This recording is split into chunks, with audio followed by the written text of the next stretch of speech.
L'État a toujours abandonné l'espace Kasaï. L'espace Kasaï se trouve être au centre. Et puis la politique belge, il y a la capitale de Lulaburu, mais seulement, pendant les 32 ans maréchal, le Kasaï était abandonné. C'était mes acquis, le régime AFDEL, les retombées du régime AFDEL.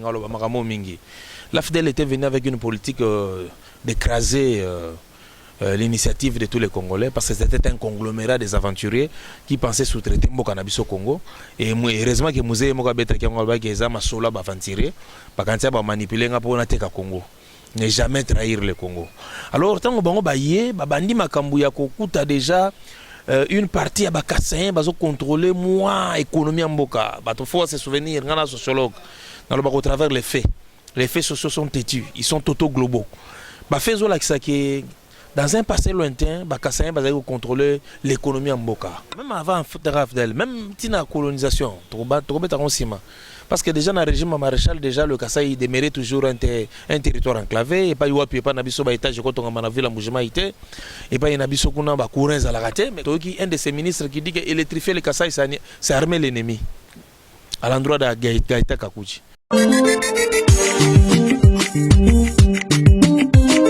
Salut fidèles téléspectateurs habitants de Kinshasa, de Brazzaville et même de l'intérieur de la RDC, je vous salue. En tout cas, heureuse de vous savoir nombreux devant vos écrans en train de nous suivre en ce moment dans cette tranche de magazine percé. Comme je vous l'ai toujours dit, je reçois des invités aussi spéciaux. Alors, je me retourne d'abord vers mon invité que je vais d'abord présenter. Il s'appelle Monsieur Étienne Flavien Kalonji. Étienne Vivien Kalonji. Monsieur Étienne Vivien Kalonji, est-ce que vous pouvez d'abord vous expliquer, c'est-à-dire que vous présenter devant nos téléspectateurs afin qu'ils puissent vous connaître? Merci beaucoup, madame. Moi, je me nomme Étienne Vivien Kalonji Kabengele. Je suis politologue de formation. Je suis chercheur indépendant à la question de la résolution non violente des conflits et aussi à la sociologie et histoire politique approfondie de notre pays. Je suis animateur des émissions sur la citoyenneté, la démocratie et la non-violence dans bon nombre de médias dans le Kwilu où je preste. Et au-delà de cela aussi, je suis un agent dans une entreprise quelque part. D'accord, merci beaucoup. Donc il faut préciser que vous n'êtes pas de Kinshasa. Oui, je ne suis pas de Kinshasa parce que toute ma vie, je la passe à l'intérieur du pays. Et au-delà de ce que je venais de dire, je suis aussi un coach motivateur et formateur des activistes civiques non violents. Je pourrais par la suite vous dire de quoi s'agit-il, parce que je forme des gens à apprendre à exercer ce que le professeur Dominique Mémé dit, le métier du citoyen. Dominique Mémé est une dame professeure en France en sociologie, et c'est parmi des personnes qui encouragent le peuple à comprendre la dynamique qu'elle doit inscrire dans ce qu'on appelle la participation citoyenne pour l'avancement d'une démocratie. Donc pour cette question-là, nous sommes formateurs des activistes civiques non violents, des gens imprégnés de leurs droits, qui savent comment jouir de leurs droits par l'assiette que donne la non-violence. Vous êtes aussi membre de l'UDPS? Je suis aussi cadre fédéral de l'UDPS au niveau de Kikwit dans le Kwilu, où je suis secrétaire fédéral chargé des questions de la planification, études et projets. Vous êtes le coordonnateur de Tabala et Grand Kasaï. Voilà, le nez du problème c'est celui-là. La politique étant une sociologie, je suis en même temps aussi coordonnateur de Tabala et Grand Kasaï qui se veut une structure de cadre d'intégration et de socialisation sociale de la population congolaise. Tabala et Grand Kasaï dans les Kikwit, ça fait quoi là-bas? Oui, il faut qu'on se le dise, à Kikwit, il y a une forte communauté kassaïenne au niveau du Kwilu, dans l'ensemble, et particulièrement à Kikwit, parce que Kikwit se veut être une ville pilote qui est au confront entre Chikapa et Kinshasa. Donc Chikapa, vous êtes déjà dans le Kasaï, c'est sur la route nationale numéro 1, et de là, vous devez passer nécessairement à Kikwit, qui se veut être la capitale économique de la province du Kwilu.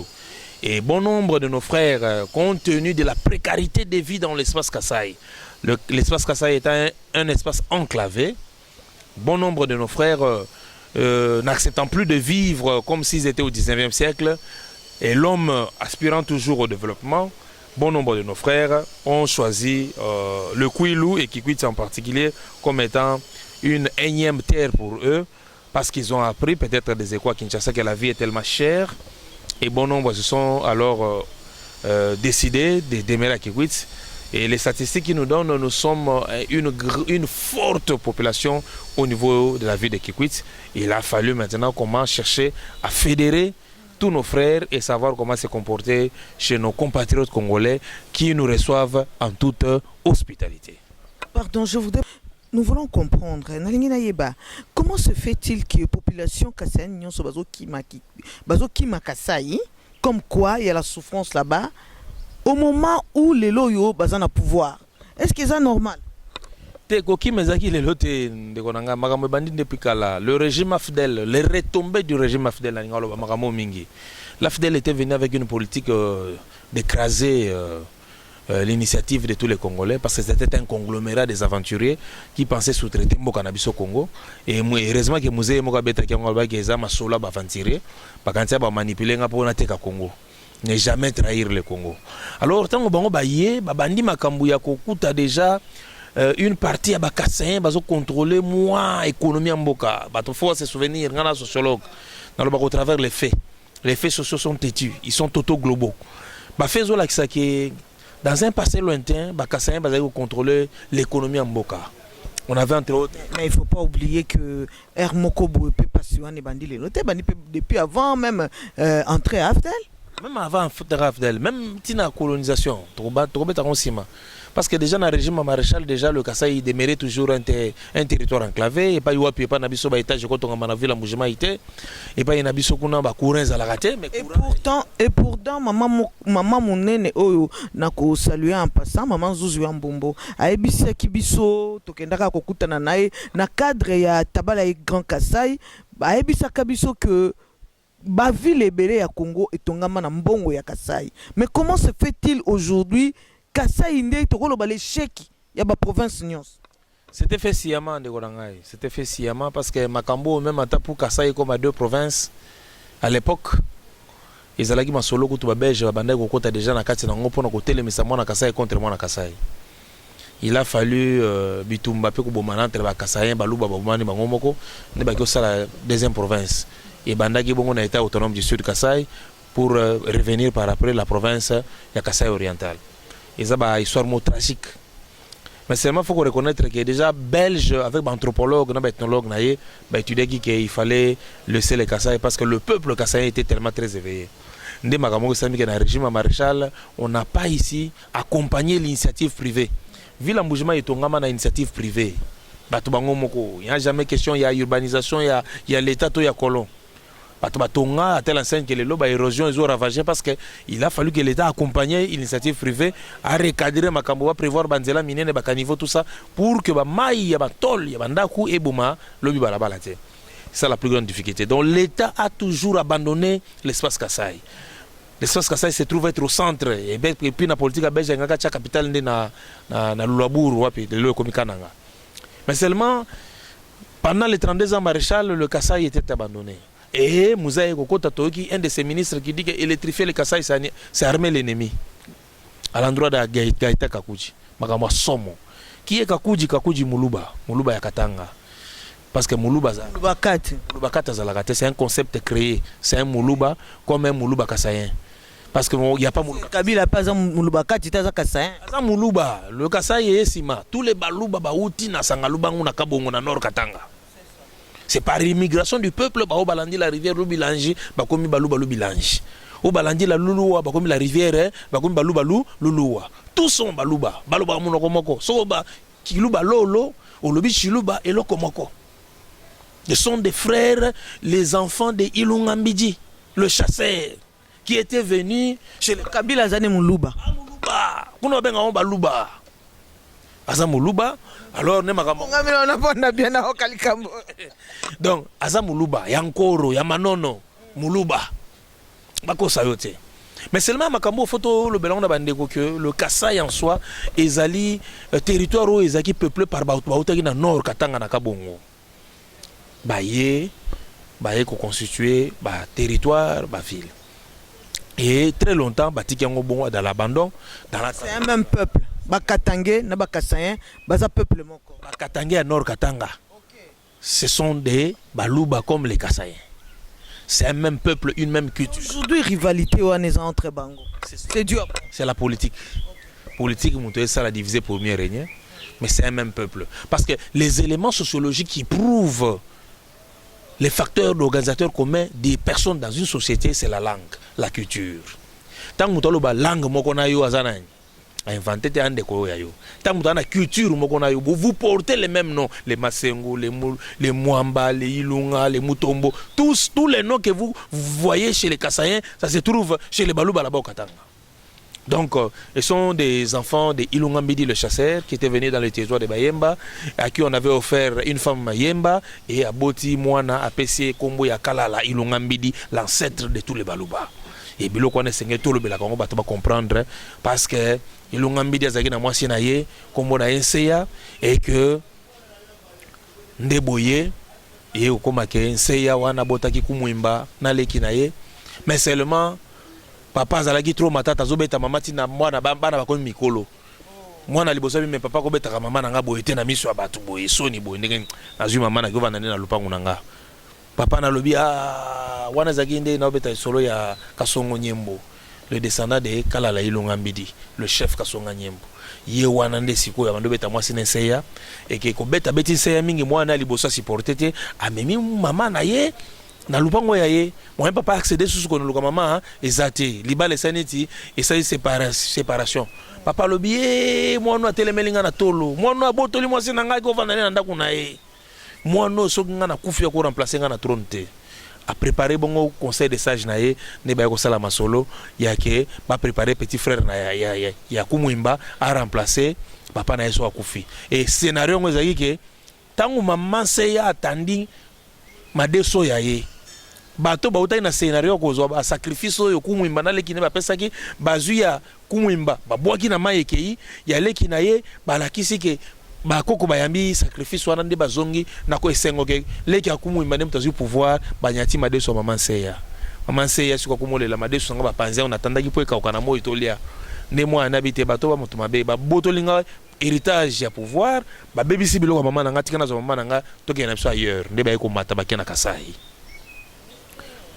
kumwimba aye na mama na ye na batu na ye Longwe Katanga yango babi nkunda ya seya kumwanga na yi batu baye banyati kunda ya seya nde yango favoriser l'immigration des peuples et nous sommes issus d'un ancêtre lointain commun qui est Kalala Ilunga Mbidi.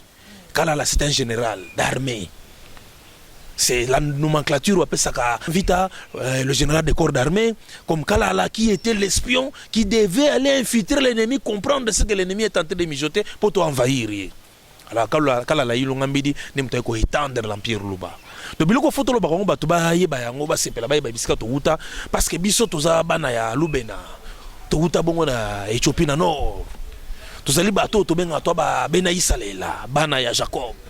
Parce que Lubena akenda ko bima une maîtresse à maman na ya papa na ye nde papa na ye alakela ki belakeli mabe nde bana ya boti ba panzani na mokili nde pa yo kuti ba juif bana Éthiopie bato ba yindo ba juif nde na sima ya bato ba yindo ba juif nde biso to moni yango moni kutimo ya biso e yana makambo ebele kukai na kati ya Bible interdit ebele le kwa ka ba juif tango zoka ke non Jacob azali na bana 13 12 mibali 13e de Dina.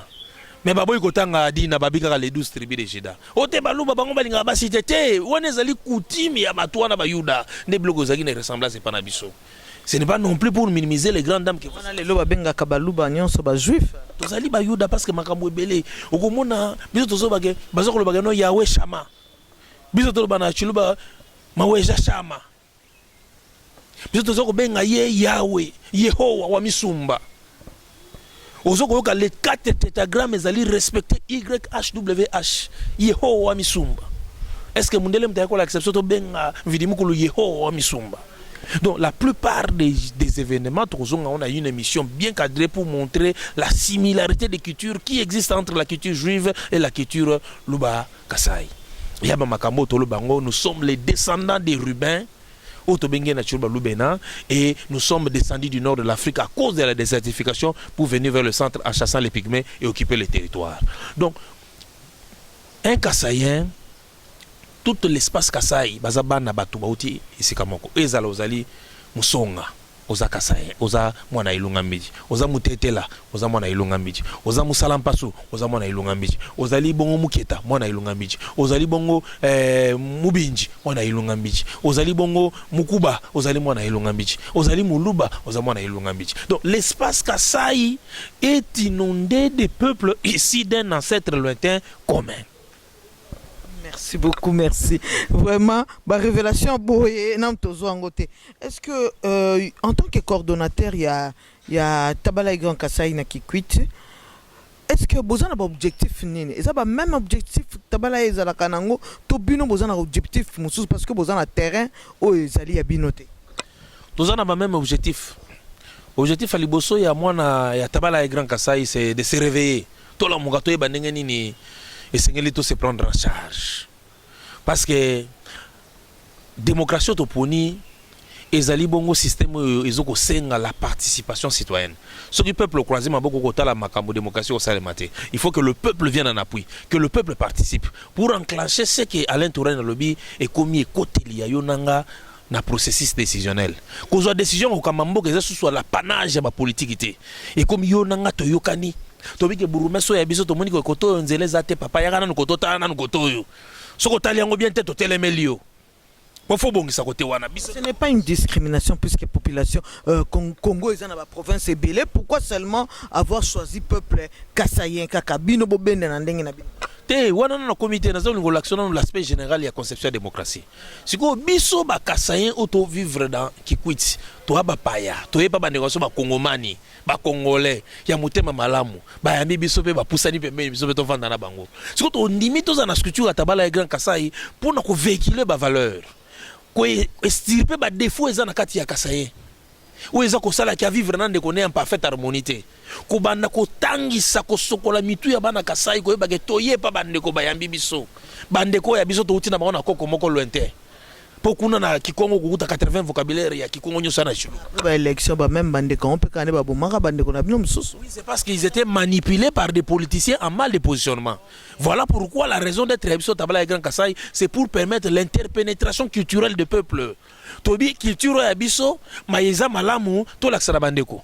Maeza mabeto longola to copier malamu za na bandeko na biso bandimi ke to vanda na bango esika moko. Alors, cette solidarité d'homogénéité culturelle est toujours favorisée dans la Katia Kikwiti, dans le Kwilu, c'est pour nous permettre de voir l'intelligence de Biso, tous à la stigmatiser, na été embolé à Biso Amabe, tout le bâtiment toujours pouvoir, des consciences du pouvoir, tout le monde péka, au bout de la tête, tu sais qu'il y a du pouvoir, à Kasaye, oui, mais yo a présenté, c'est l'individu, tu sais qu'il est présent, il a yoté. Ce que yeba le lengani, c'est fait que le fond de la bande de Konao, na Katia Mboka. La parfaite harmonie. En tant que coordonnateur à Tabala et Grand Kasaï, est-ce que les autres dérangés, les autres, ça la moi pas cité comme on a que président de la République autant déjà 3 ans en Kalaté à Kokisi, maintenant il y a Tata Kasaï. T'es président de la République. Pourtant, les province naïe et puis province Oyo, population ça n'a pas si collé la province Nyons. La population la population pas c'était la province au Congo pas ses alliés ngana zana kuilu na mona bakela si bato batanga na sabanzete kela si basala bakela si makasa c'est partout au Congo. J'ai l'avantage d'avoir sillonné le Congo. Ce qui est en Équateur somo bama somo okolela ce qui est na otuele somo okomi na mboko ya wamba et pas na anuarité so mutu ke leki bana bala nango mutakala mbango mona mutu kate. Donc ils ont dans tout le Congo. Mais le président étant ressortissant de ses coins, parce que quand on est président, on ne s'appartient plus à sa tribu ou à sa province. On est le fédérateur de toute la République. Ayebi maya kosa les ebele kuna. Aboyo kende comme mettant muta que ne peut pas ma promesse. Alingi ke ba oyo biza ba biloko mike mike tini déjà et banda déjà ko salama et vandi sa ba jalon pourtant ya koma kuna ba mona ke oui akolo parce que na yebi muta parole. Asa mutu moko d'une parole légendaire. Soka lobi oui na etika la oui. Hermoko ba parole na ezali un peu ça dit qu'ils ont trouvé ba barrière, to éviter ce tokolo ba barrière ou quoi mais jusque là autant tout monde même na économie en mboka, na vie sociale depuis baloba ki que nani UDP c'est télémi à koloba ki non biloko ekiti cardan $70 mais jusque là makambo changé té. Vie sociale au président a prometté qui en tout cas jusque-là, non, ne bougez. Côté avion, n'en parlons pas. Au moment où avion Kitty, oui, avion Kitty, mais bagage est commis, bagage est pris pour compléter prix avion. Donc, on a payé le même prix. Vous avez noté que quelque part, ils ont un peu honoré parole. Il y a parole les a déjà. Et ça les matin à Congo. Ministre na équipe na union va conseiller ba kita tina isika oyo ba grossiste commerçant congolais ba kena osomba biloko pour vérifier ba prix au basombaka na ba taxe l'état futa bango ba yeba ko établir prix ba tekela ba congolais. Te moko yo to une énième richesse za ne mutema mabe. Et le bango vient nga Félix Oazé quoi. Une énième richesse za ne mutema mabe. Donc ministre akita na Namibie bisika ba changer ezali, ba surgeler ezali, ba vérifier na marché ba moni que non, c'est le jour et la nuit. Donc bateau ba somba biloko moins cher, ba ya ko teka ngo extrêmement cher. Donc on doit mettre intérêt à 150%, 180%. Donc faut ala ndoki. Ba bominyo so concurrence ba créer ya bango ba structure, ba ko na ba bateau na bango ekenda ko zo biloko kuna.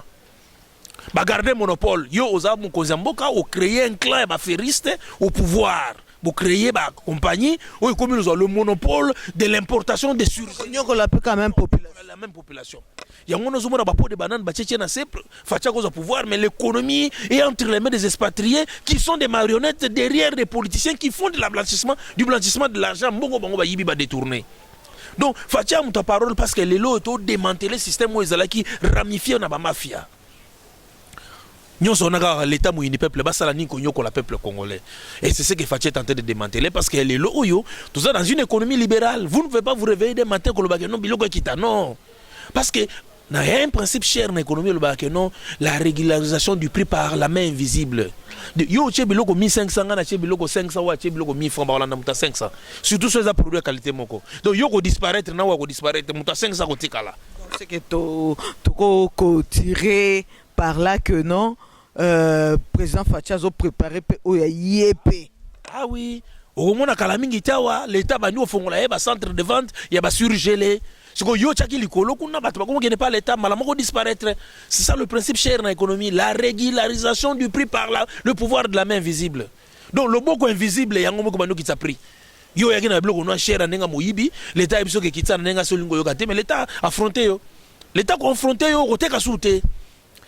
Donc tout ça dans système OK non clan wana oyo batu bautaki yo to bango no les retombées de petro lobe ali kambana tikanga ina nyata setene sikana oyo zo sala nga mwa pasi to zo mona mukolo régal ako tambola ko pesa ka ba don par ci par là ko pesa ka ba don mais don ko banda tena na entreprise régal ko kitana ba prix ya biloko avant ko keno ko pesa ka batu ba don siko yo zo pesa ba don yo travailler na compagnie ni po yo sala régal ozo ki misolo po sala régal yo zaki misolo api poto yebi parcours à moto na moto yo komi mokonzi ya régal yo ça na compagnie quelle est ta carrière professionnelle de combien d'années ozo misolo api poto mona diko ba no so bato ebele o komo sala badon est-ce que première dame tsoko zaki première dame ngolo bakeno ozaki na kosa na compagnie moko boyeto na jekami to na miba ozaki na carrière professionnelle à 40 première dame pas un salaire mais salaire ngo ya ko permettre on sala badon na kosa ba compagnie o komi affairiste partout bo créer bo na sima ba indien sima ba chinois. Donc, ndeko ingolo bake ezalaki une politique de prédation. Bako yiba sans pitié. Nele lo ba corrompre peuple. Na biloko ba œuvre philanthropique mais marmande aussi là. Au nom de l'alternance, Fati Béton a dosé Marmobélé. A dosé Marmobélé biki non tout canon de l'alternance c'est banano. Hein? Mais si c'est beau tamana no tonima. Mais le jour viendra tant que nous sommes calonge de pouvoir, on va régler des comptes avec les gens.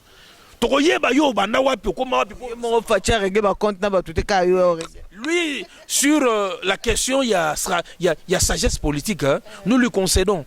Parce qu'on va nous régler problème, il ne va rien faire. Le pays sera précipité dans le trouble. Laissez que Fatia Salatana Yalenga, avec un mandat Yalongwa, ils sont au pouvoir. Toba Mapangila.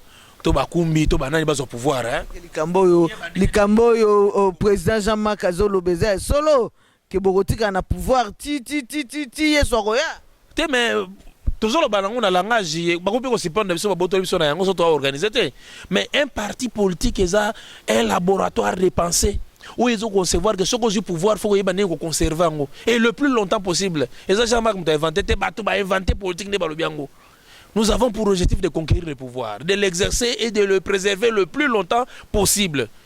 Car cela ne tient que pouvoir d'une manière démocratique. Jusque-là, tout le monde a eu des personnes un peu bilinga, qui met à la tête, tout un akamutu, kochana ba piège, ainsi de suite, ko soulever ba maman ba tombo qui dernièrement pour le président Jean-Marc na CG Augustin Kabouya. Donc, on ne voit pas la tranquillité. Comment est-ce que beaucoup le babo maintenir pouvoir en gros au moment où parti yemoko eza revendre te il dépend sa force munene eza force munene mais seulement to sengane na leadership eza na place hein bakanisa nanu que c'est une formation politique légendaire l'arrière pays eza comme faut pas siko bino idps mona ka ki boza force mais après ba surprendre bino ya on ngolo message na ngolo ba kambia idps dans l'arrière pays idps eza ka lokwa parti à opposition. So tali ba infrastructure, otali santé bato IDPS, otali makamba ko sala bato ka ya pasi. Il faut bien comprendre que IDPS est dans le pouvoir. Il faut pas un laboratoire de pensée et ça les makoye ba comment moderniser politique IDPS, ko permettre bato ba bundi ngonga molayi baba na ko comprendre effectivement que toi on a pouvoir. Il faut pas être tous en un monolithisme de pensée. IDPS c'est là toujours parti au balbaka keno eza makambo eza base dem ta décidaka. Et que le sommet se soumettre à la base, mais ce n'est plus le cas. Donc, tout ce qu'on a camilla, IDPS, la légende, le roi Jamar Kabound, ou qui a eu comme secrétaire général, IDPS, Zubokozi. Papa Kobungate. IDPS, on a makasi faut ça dans l'arrière-pays. Tilelo, la petite territoriale, boutique, on a battu à Kabili, c'est Tilelo pour l'année. Donc, faut tous les rames pour amener 2023 pour changer la petite territoriale. Mais non. Tilelo, Oyo. Bakabili ce n'est pas dirigé dans l'arrière-pays. Jusque-là, il y a que des ordres, même dans ma mandataire, ma entreprise, bah vendisi bangote. Ndé angoto lobaki, no bakambi na biso IDPS. Sukali ya bokonzi rattraper binote lokola bakabili se bakomaki. Bozonga ndenge bozalaki. Po bato lokola bakabunde bakoti na histoire, apesi IDPS pouvoir. Kabunda s'effacer pour fajato mama. Mais Kabunda il faut comprendre qu'il y a la base, il y a la base. Tout le monde a moyen belé mais IDPS par terre. IDPS il faut beaucoup de formation. Guerrier va résister contre vents et marées. Servir leurs personnes. La partie Moussou va se plaindre de IDPS azana ba cadre parce que la plupart de IDPS oloba obazoganga ke babundi batangite ata diplôme mon côté mais bazoluka lelo baza ba ministre baza ba PDG. Que bon mais sanga mingi na makambo ya IDPS mingi na muta tabala ya Grand Kasai. Mais seulement répond ka. Naza ko lobano ke IDPS na ba cadre belé biso yo ba cadre ba kalaka minene tout produit na ba livre. Ba kalaka bazé belé mais la minute yo bakala ke belé basani tiko bomba bango basani tiko ignorer bango mais comme baza ba guerrier ba combattant un jour viendra ka ko mona bango tout na une réserve ya munene ya IDPS ya ba cadre bato mayele ko lekanga bazé belé mais seulement nous avons besoin que la dynamique politique est na sommet à partir baye ba ko luka bato yo baye ba neni ko associer bango dans une grande réflexion de la conservation du pouvoir et non dans la précipitation de l'accumulation des richesses personnelles. Voilà pourquoi bateau ba omona ke bango bougete ba ligne zo bougete ba komi ko ça net ba komi ko s'inquiéter mais nous savons bien que bateau tozana bango lokwa bakabundo bato mutema malamu bazonga bato bakumbela bongo bato na bango to sala bongo to à l'étage na kati ya structure na biso moko il faut aller vérifier ba leadership inefficace dans l'intérieur il faut pas continuer ko avancer na bato bazo sala loko moko te. Moi je suis dans le cours je vis dans le coulou soko yekuna ndeko nanga ko comprendre que le média est occupé par biso. Donc, Makamuneng Zawana, tout ça pour prendre la langue na bango pour nous relaxer bango que non, un vrai leader est celui qui est à l'écoute de sa base. Pour nous amorcer la réforme et nous permettre de partir à la compétitif. To boy to benga kali sanga batu bayo balier et comme tant au kabola pouvoir ba comme so bangando. Te, il faut nous favoriser na nous IDPS. Mais les autres na masolo minga tabala. Merci beaucoup nazongi na tabala et Grand Kasai. Ya solo bino boza batu to ozali coordonnateur ya tabala et Grand Kasai. Ngana ebete tabala et Grand Kasai et ça aussi réveil, n'est-ce pas? Réveil à peuple kassaïen. Alors, bino peuple kassaïen bozo ali ko vivre na ba mboka mususu misika ya province nabino. Est-ce que réveil wana eza pona ko comment je peux dire, moderniser esika bovandi to esengeli bozonga esika oyo ezali terre natale na bino mpona koluka komodernize yango mpona koluka kofaire évoluer. Initiative na biso nationale elingi koloba te eza initiative réservée kaka bakasayen. Initiative na biso que tous les Congolais issus de plusieurs tribus, de plusieurs provinces baye bakopenser dans leur milieu ruraux. Atoza na Kishasa bunda ke soso bi lupango na Kishasa pe bunda na village na pe so ba pe lupango tendeko. Yo yeka ko be okomika kinois ovanda na Kishasa obotibana obosani ke uta quelque part. Donc nous encourageons l'initiative privée à aller construire chez soi. Oza mungbandi oza na ndako na Kishasa yeba peke na gbadolite kuna foza pe na mo lupango. Na yakoma foza pe na lupango. Oza muzande to muyogo yeba peke kuna na wambato na iziro yeba koto kozape moi lo pango ya on a biso do bibiso bakasa c'est comme ya kotonda partout place za soute nyonso muto nyonso linka kaza na lo pango Kisha c'est comme ya kotonda parce qu'il y a eu des politiques responsables et pas dans l'état à encourager le développement de nos milieux ruraux. Ya mwana muto zo aspirer au développement muto fois kima bisika ba vema na ville quoi sur dans le 17e siècle. Ya mwana zo ke ne vers de ville. C'est que ville comme saturée. Bambouteage kili tu es belé lokola. Pourquoi? Parce que l'État a démissionné pour développer ba milieu rural na biso. Comme la démocratie c'est un concept qu'Alain Touraine le conçoit comme étant la pénétration du plus grand nombre d'acteurs et des groupes de citoyens dans le processus décisionnel, biso batu to encourager l'initiative privée. Biso bakasayen to yeba ke soza na Kishasa ozu moi le meya ozu moi eloko yeba pe ko tongana ne pas meno. Pour ce qui otongi ngana tongi ya tongi veut dire que moi venu wana et comme kongala te lokola sénateur mabaya tongi pe pa na bango kuna oyena kikwiti boyego vanda pe olali na appartement conçu par sénateur mabaya okomi bongo côté ya masikuna asali. Donc il faut mutu pe oza ko encourager que toke nena ndo pa na biso to tonga pe moi kitoko kuna lokola ndeko na nga mor atongi kuna na kikwiti kuna soko tali hotel moi kitoko soko tina kato ndiro za na Gombe.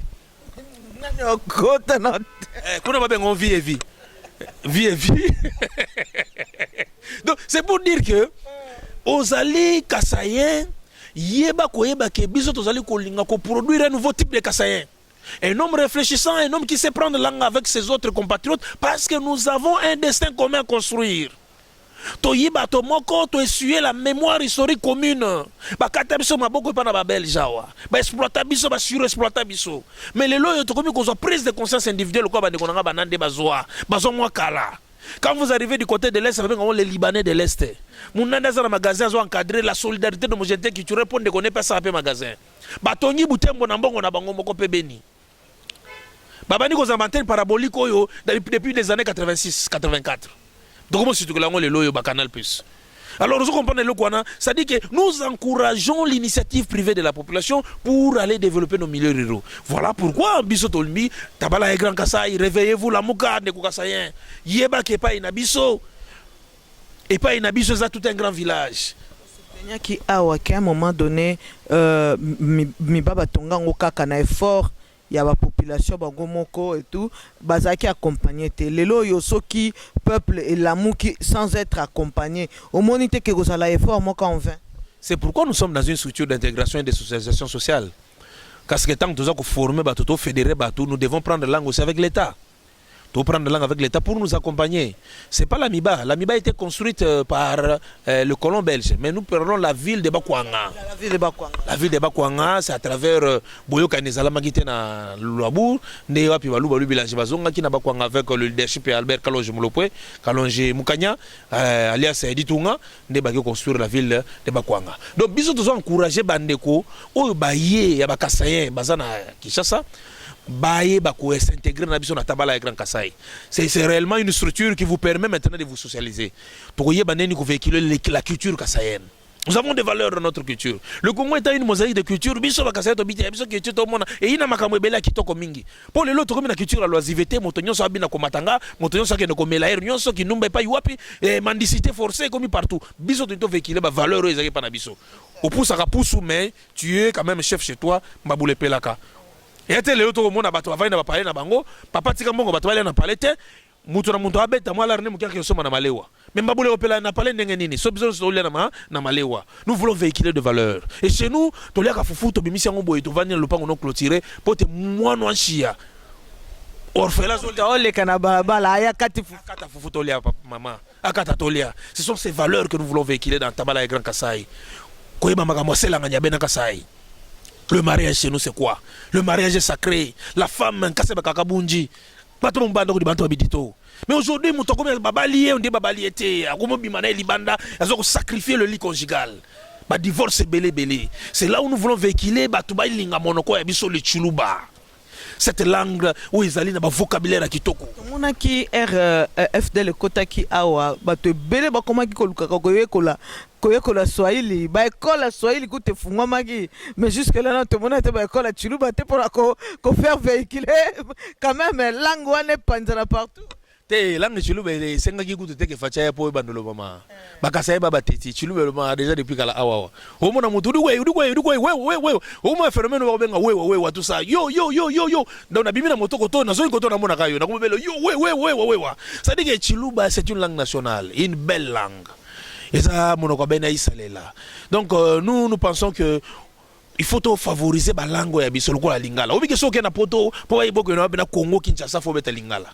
Et la langue est un facteur d'organisateur comme des gens dans la société. Donc tous encourager initiative que la langue ya biso to tombolango au-delà de la langue colonisateur parce que là nous aurons l'indépendance d'esprit et nous pouvons aussi innover des choses pour égaler les autres. Mais surtout si quelqu'un a colonisé mentalement, alors là tu comprends que dans ces pays il y a eu un Mabiga Kalanda qui avait parlé de la décolonisation mentale à Congolais.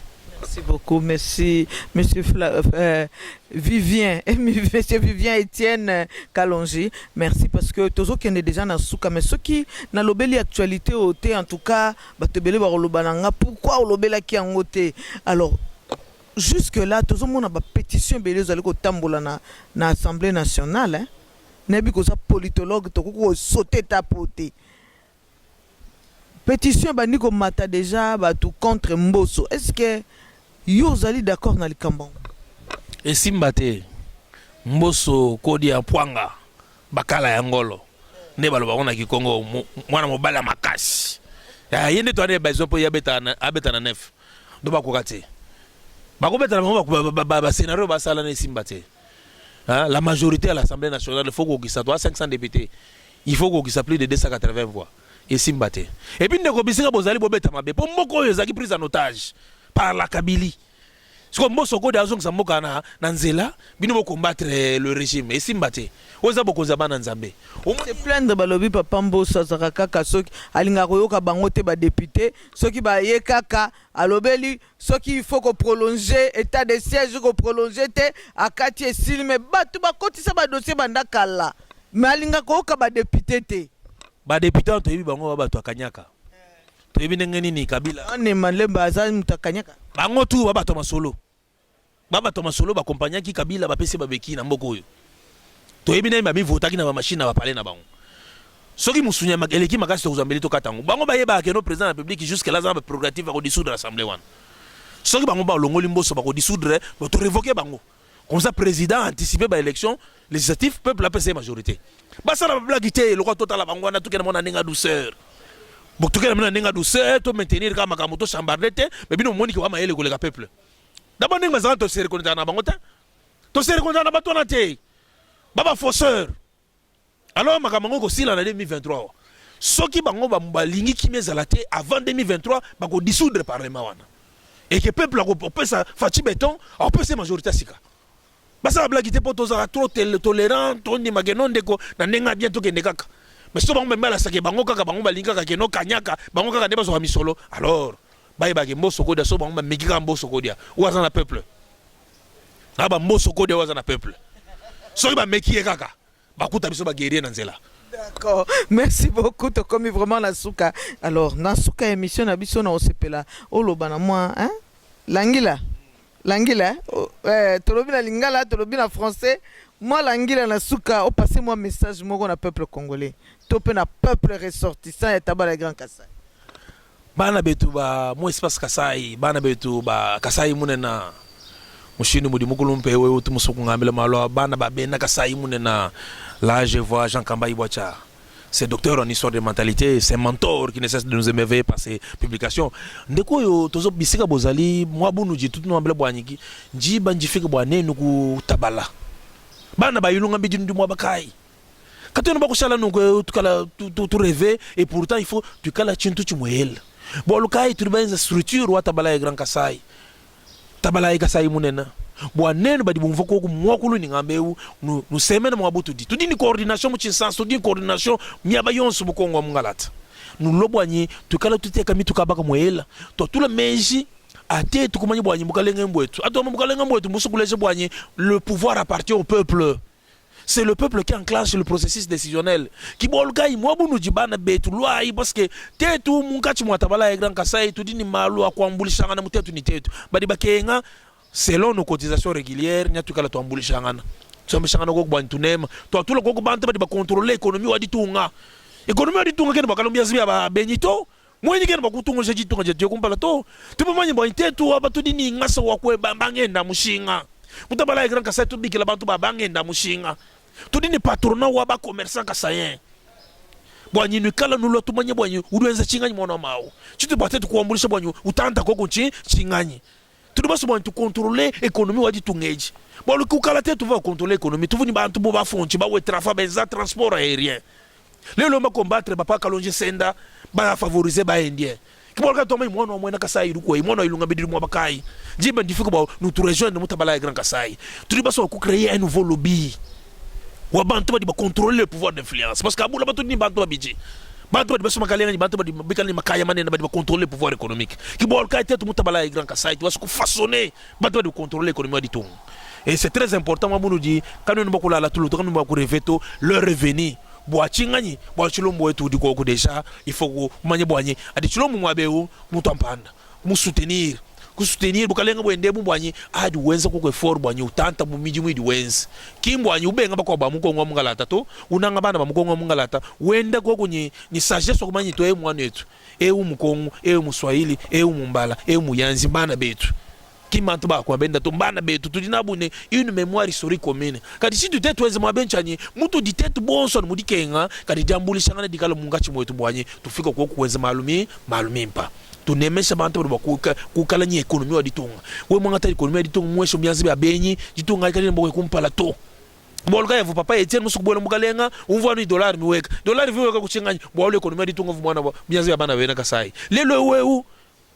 régime wa fidèle munyanga maluonsu kibolga tu amai mwana ilunga mbidi kato ene bete bantu benjira nyi ochilombo diko yato chilombo dini franga utosani yeye mfumo ditunga mwenje do ambula matadi tetu kibat bake bi franga ba papa vande ko ndi mo bakai bana betu bonso di bakiba franga ndi mo bakai jibeji kala ibumva bitu twamba tu jambu bulishanga nayi ikala eno lo musritiro atabala ya grand kasai mutu tuteni ma réunion kudi ma batu bonso ya la crème intellectuelle kasayenne qui est là tu dini bantu ba makanda ba di babunyi muntu amu tu dinenu bezo bwanyu nulo musritiro wetu tuteka nyenyi kabaka moela mitu y réfléchir bwanye comment construire un nouveau type des Congolais ou de contrôler le pouvoir économique. Tant qu'il est le Louvakato, Itaga, ou de contrôler le gouvernement de Kasai.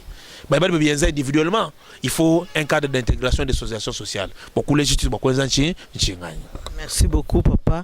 Pas de commentaires, hein? Sinon je risque de gaffer à Chiluba. Merci beaucoup, merci à tous les téléspectateurs, merci à Yogo Digital qui tient la caméra et Yogo Espoir, hein?